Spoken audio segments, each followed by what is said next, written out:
Hello दोस्तों, नमस्कार, सत श्री अकाल, आदाब, वनक्कम, केम छो। मैं अमित सागर जीतेंगे हम की दुनिया में आपका एक बार फिर से स्वागत करता हूं। अपने सफ़र को आगे बढ़ाते हुए आज हम बात करते हैं रिच डैड पुअर डैड के चैप्टर 3 की, जिसका टॉपिक है अपने खुद के काम पर ध्यान केंद्रित करें।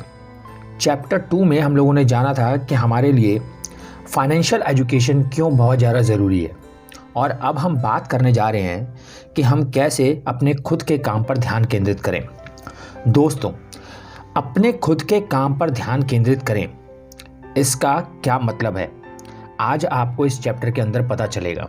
इसके साथ साथ ही आपको मैकडॉनल्ड, जो कि बहुत प्रसिद्ध है, बहुत फेमस है, आप सब ने मैकडॉनल्ड का नाम सुना होगा, मैकडॉनल्ड के बर्गर खाए होंगे। तो मैकडॉनल्ड की स्टोरी क्या है और वो बिज़नेस कैसे आगे बढ़ा और आप कैसे अपने आप को आगे बढ़ा सकते हैं, आपको कौन सी चीज़ों का ध्यान रखने की ज़रूरत है, आज इन सभी बातों पर हम लोग इस चैप्टर में डिस्कस करेंगे। तो चलिए देर ना करते हुए हम लोग 3rd चैप्टर की ओर आगे बढ़ते हैं, जिसका टॉपिक है अपने खुद के काम पर ध्यान केंद्रित करें।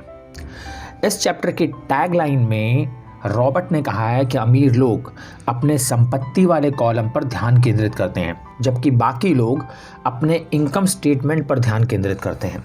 कैसे? 1974 में मैकडॉनल्ड के जो मालिक थे रे क्रॉक, उनसे कहा गया कि वे ऑस्टिन में टेक्सास यूनिवर्सिटी की एमबीए क्लास को संबोधित करें। अब जो रॉबर्ट थे उनके एक मित्र एमबीए के उस क्लास में पढ़ते थे। डॉक्टर रे क्रॉक वहाँ गए, उन्होंने उसे संबोधित किया और वो बहुत ही अच्छे मोटिवेशन के साथ वो क्लास ख़त्म हुई। इसके बाद जो उसके स्टूडेंट थे उन्होंने रे से रिक्वेस्ट की कि वो उनके साथ चलें और एक बियर उनके साथ पिएं।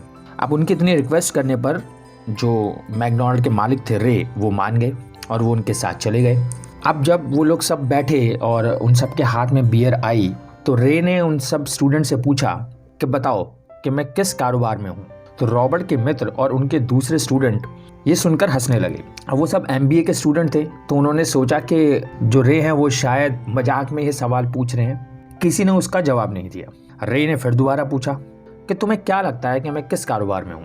तो वो सारे के सारे स्टूडेंट फिर से हंसने लगे और आखिरकार एक बहादुर लड़के ने जोर से कहा, रे, दुनिया में ऐसा कौन है जो ये नहीं जानता कि आप हम बर्गर बिजनेस में हैं। तो इस बात पर रे मुस्कुराए। उन्होंने कहा कि मुझे मालूम था कि तुम यही कहोगे। तो वो खड़े हुए अपना बियर का गिलास हाथ में लेकर और उन्होंने कहा कि मेरे दोस्तों, मैं हैमबर्गर के कारोबार में नहीं हूँ। आप सबको लगता है कि मैं बर्गर के कारोबार में हूँ, लेकिन ऐसा नहीं है। मैं बर्गर के कारोबार में नहीं हूँ। मेरा जो कारोबार है, जो मेरा बिजनेस है, वो है रियल एस्टेट।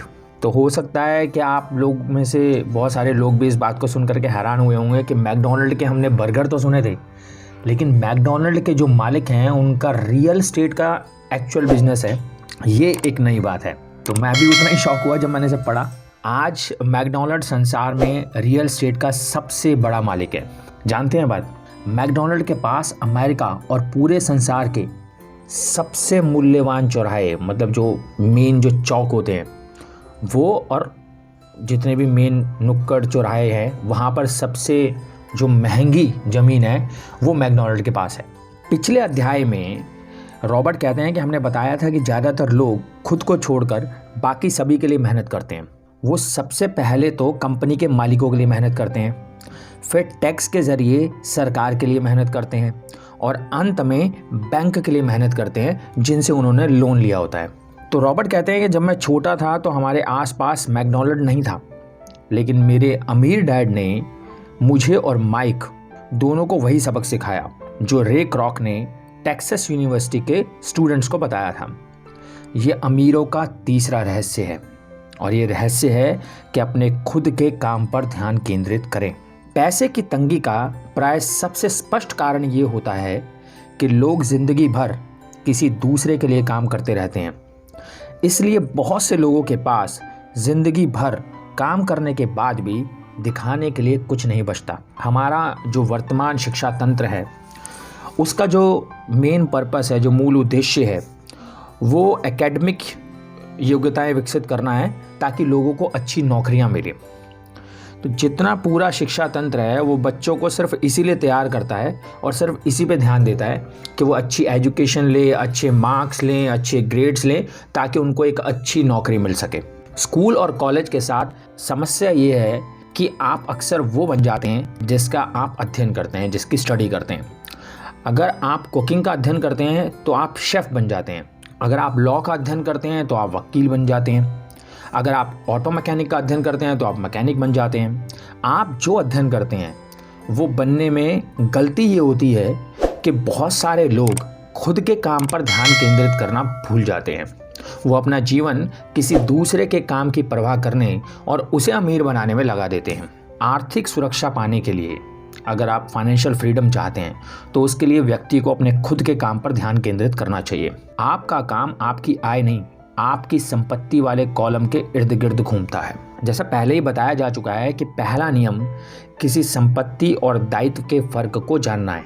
अगर आपने अभी तक मेरे इन पिछले ऑडियो समरीज को नहीं सुना है तो मैं आपसे रिक्वेस्ट करूंगा कि आप चैप्टर 1 की ऑडियो समरी पर जाएं और उसे सुनें, तो आपको ये क्लियर हो जाएगा जो मैं अभी फिर दोबारा उसको रिपीट कर रहा हूँ कि हम कैसे संपत्ति और दायित्व के फ़र्क को जान सकते हैं कि संपत्ति क्या है और दायित्व क्या है, यानी कि आपके एसेट्स क्या हैं और आपकी लायबिलिटीज़ क्या हैं।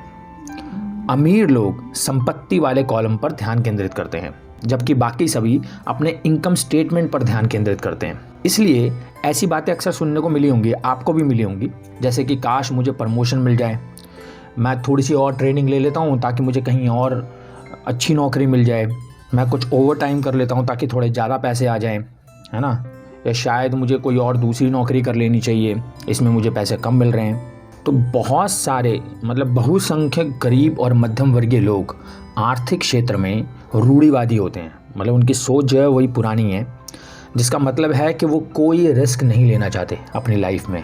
और जैसे कि अभी आप लोगों ने पीछे भी देखा होगा कि बहुत सारे लोगों की जॉब चली गई, जब ये छटनी होती है और बहुत सारे करोड़ों कर्मचारियों को पता लगता है कि उनकी नौकरी अब नहीं रही, तब सबसे बड़ी तथाकथित संपत्ति, जिसे वो अपनी संपत्ति कहते थे, मान लीजिए कि आपने कोई मकान लोन पर लिया है, आप उसकी किस्तें अभी तक भर रहे थे और अब अचानक आपकी नौकरी चली गई है, तो जो उनकी तथाकथित संपत्ति थी यानी कि उनका मकान, अब उन्हें लगता है कि वो उन्हें एक तरह से जिंदा निगल रहा है, क्योंकि उसकी किस्तें भरनी है, उसकी EMIs भरनी है। उनकी संपत्ति हर महीने उनके पैसे खा रही थी। एक लग्जरी कार उन लोगों ने खरीदी थी बड़े चाव से, अब उन्हें लग रहा है कि उसकी किस्तें कैसे भरी जाएंगी। उनकी कार जो है वो उनकी संपत्ति, जिसे वो अपनी दूसरी संपत्ति मानते हैं, वो उन्हें अब कच्चा चबा रही है। वो महंगी चीज़ें जो आप खरीद करके लाए थे वो अब कहीं साइड में रखी हुई हैं और उनकी वैल्यू ख़त्म हो चुकी है, जिस वैल्यू पे आप लोग खरीद के लाए थे। तो जिसे उन लोगों ने संपत्तियां माना था वो उनके आर्थिक संकट के दौर में उनकी कोई मदद नहीं कर सकती। तो बात यह है कि आय कम होने पर बहुत सारे लोग गहरी आर्थिक परेशानी में फंस जाते हैं। पैसे जुटाने के लिए फिर वो क्या करते हैं, अपनी संपत्तियां बेचते हैं, अपना घर बेचते हैं, अपनी गाड़ी बेचते हैं, लेकिन उनकी व्यक्तिगत संपत्तियां आम तौर पर उनकी बैलेंस शीट में दर्ज राशि से बहुत कम बिकती हैं।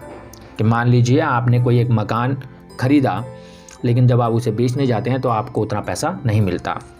एक कार जिसे आपने खरीदा, लेकिन जब आप उसे बेचने जाते हैं तो क्या आपको उतना पैसा मिलता है? नहीं मिलता। अपने खुद के काम पर ध्यान केंद्रित करना शुरू करें। दिन की नौकरी करते रहें, लेकिन असली संपत्तियां भी खरीदनी शुरू करें। ऐसे दायित्व या निजी सामान ना खरीदें जिन्हें एक बार घर लाने के बाद उनका मूल्य कम हो जाए। जिस पल आप किसी नई कार को शोरूम से बाहर लेकर के आते हैं, तो आप जानते हैं जिस वक्त आप उसे शोरूम से बाहर निकालते हैं तभी उसका 25% वैल्यू जो है वो ख़त्म हो जाता है। तो इसका मतलब ये है कि वो आपकी सच्ची संपत्ति नहीं है, जिसे आप अपना एसेट्स मान रहे थे, जिसे आप अपनी संपत्ति मान रहे थे, वो आपकी असली संपत्ति नहीं है।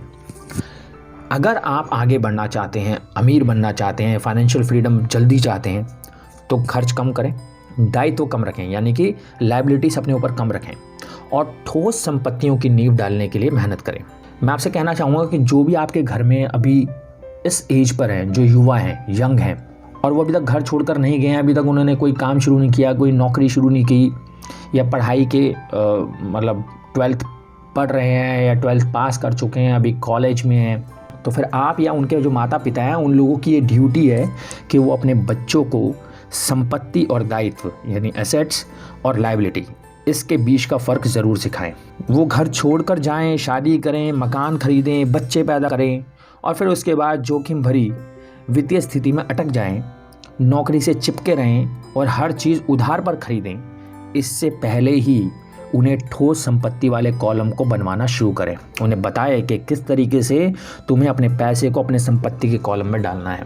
रॉबर्ट कहते हैं कि मैं ऐसे बहुत सारे लोगों को जानता हूँ, बहुत सारे दंपतियों को देखता हूँ जो विवाह के बाद एक ऐसी जीवन शैली में उलझ कर रह जाते हैं। हम लोग भी अपने आसपास देखते ही हैं कि बहुत सारे लोग अपनी ज़िंदगी में इस तरह से उलझ करके रह जाते हैं कि जो उन्हें नौकरी के अधिकतर वर्षों में कर्ज से बाहर नहीं निकलने देती। मतलब उन्होंने लोन ले लिया, अब उनकी मजबूरी बन गई है कि वो नौकरी करते रहेंगे और जब तक उसकी किस्तें नहीं निकल सकती, जब तक उसकी किस्तें ख़त्म नहीं होती, तब तक वो अपनी लाइफ में कुछ और नहीं सोच सकते।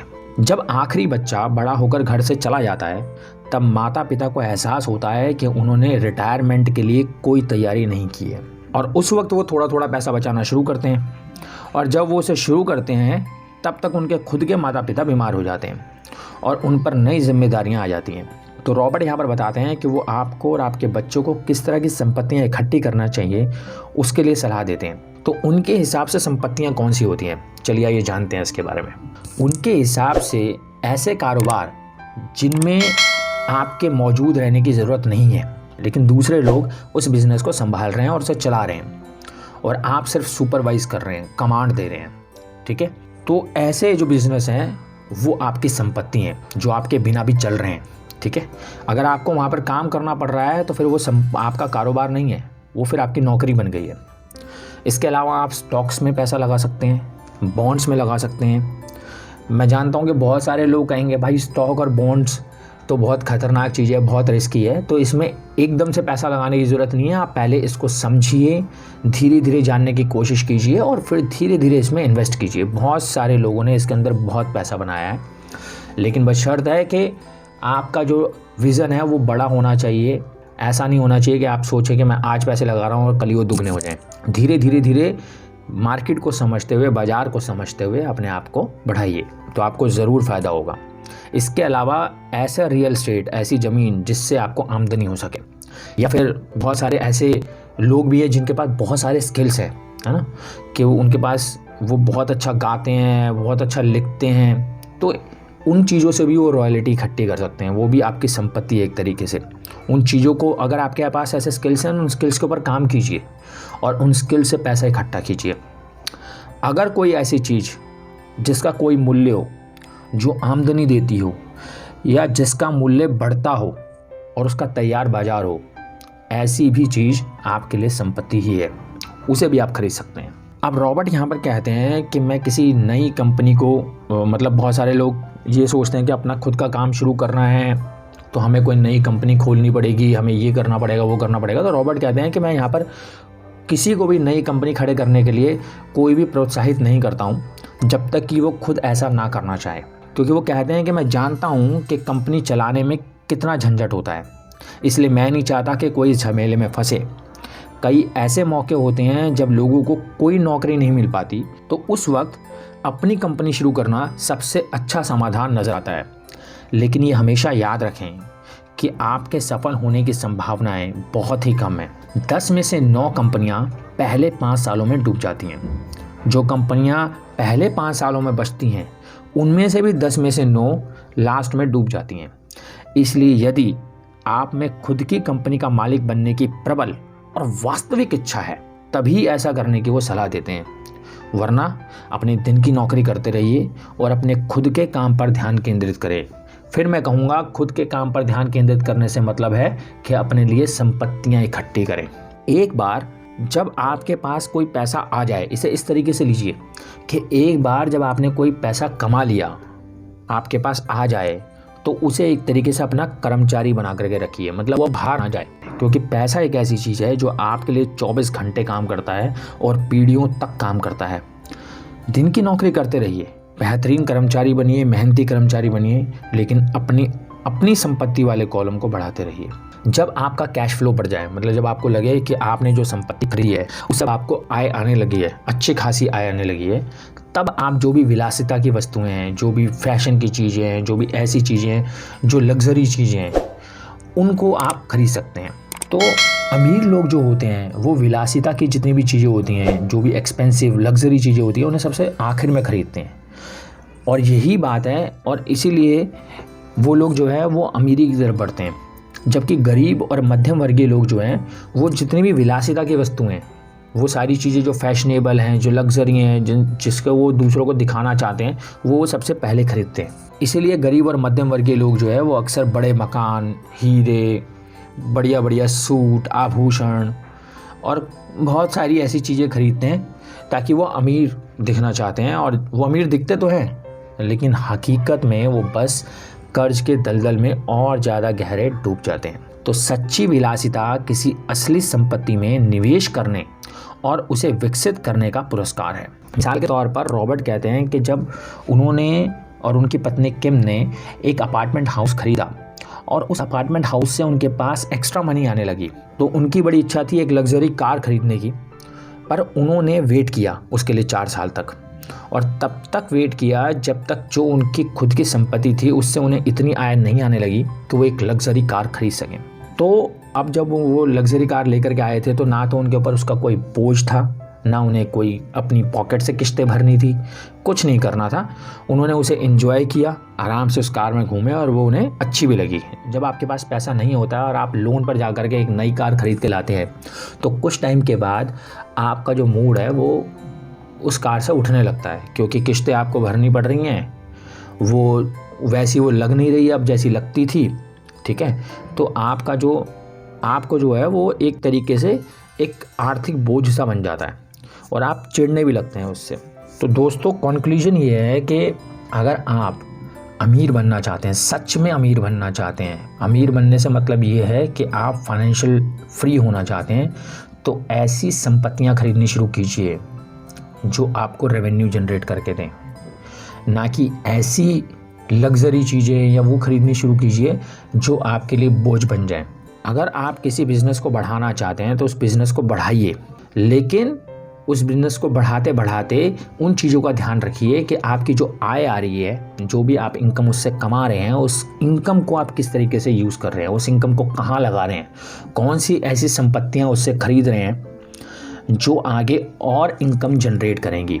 जब लोग कोई बिज़नेस करते हैं, कोई काम करते हैं और उनके पास पैसा आता है तो अक्सर लोग क्या करते हैं, एक नई गाड़ी खरीद लेते हैं, हाँ, और कुछ ऐसी फैशनेबल चीज़ें खरीद ली, लग्जरी चीज़ें खरीद ली, ठीक है, एक बढ़िया सा मकान ले लिया, बहुत सारा पैसा उसको बनाने में लगा दिया, और फिर बाद में वो सारा का सारा कर्जे का बोझ उनके सर पे पड़ जाता है। फिर वो उसकी EMIs भुगतते रहते हैं और उसी चक्कर में जो भी काम उन्हें मिलता है, जो भी नौकरी उन्हें मिलती है, वो उसे करते रहते हैं। तो मुद्दा मामला ऐसा है कि अगर आप आगे बढ़ना चाहते हैं तो असली संपत्तियों को खरीदें। मुझे लगता है कि इस चैप्टर से आपको बहुत कुछ क्लियर हुआ होगा, और मैंने लास्ट चैप्टर में आपने बोला था कि जो मेरे सेकंड चैप्टर को पूरा पढ़ेगा, मैं उसे जो उस चैप्टर के ग्राफ थे उन ग्राफ्स को शेयर करूंगा, और मैं इस चैप्टर के अंत में अभी आपके सामने वो ग्राफ्स आपको दे दूंगा। आप उन ग्राफ्स को देख लीजिएगा। मुझे बहुत खुशी है कि मेरे कुछ दोस्तों ने उस पूरे चैप्टर को सुना, क्योंकि इसे सुनना भी अपने आप में एक बहुत बड़ी पेशेंस वाली बात है। जब हम कुछ ज़िंदगी में कुछ करना चाहते हैं, आगे बढ़ना चाहते हैं, तो हम अच्छी चीज़ों को सुनने की आदत डालते हैं। और बहुत बार ऐसा होता है कि जब हम चीज़ों को सुनते ही नहीं हैं तो बहुत कुछ हमसे छूट जाता है ना।